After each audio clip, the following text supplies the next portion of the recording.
Hello, I'm Llewellyn King, the host of MECFS Alert. It's the holiday season, the time to be happy, to be joyous, to be with family and to celebrate. But it is not all of those things for everyone. It is also a time when misery doubles down, when there is pain, isolation, loneliness, hurt, the things that go with ME, the things that go with an isolation from the mainstream, the things that go with being terribly, permanently ill.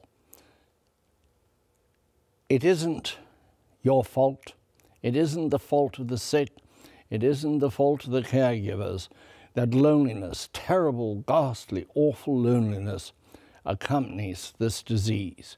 But you're isolated, you're cut off. There's a pain, and the sufferers are on one side, and those enjoying the fullness of life and all of its joys are on the other.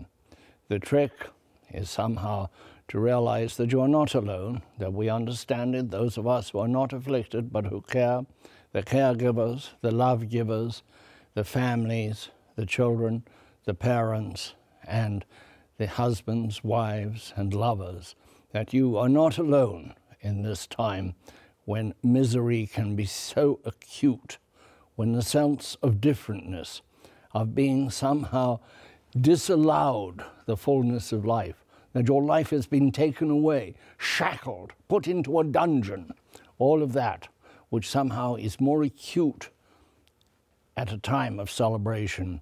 You should know that there are people who care.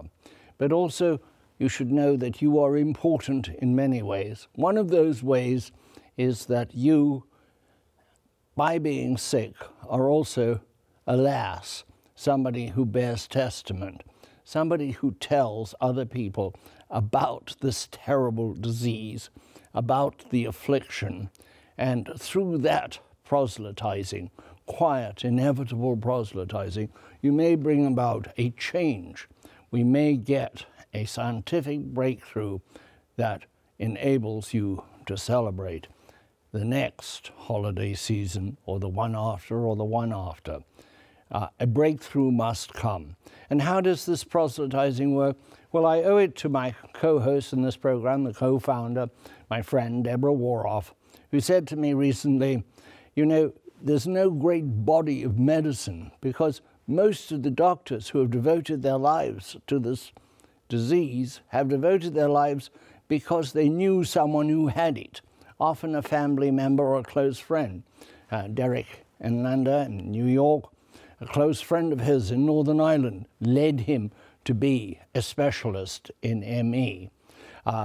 John Chia, who is a specialist in ME in California, was led to it by his son's affliction, or kept in it, if you will, by his son's affliction, and mercifully his son's cure.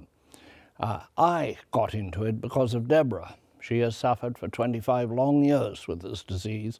I hadn't seen her in many decades. We met up and she told me about it, and so I became a broadcaster, a writer. Indeed, in some ways, I joined the advocacy world. You are important. Your testimony is important. You are not forgotten. And I do hope that you have a decent holiday season.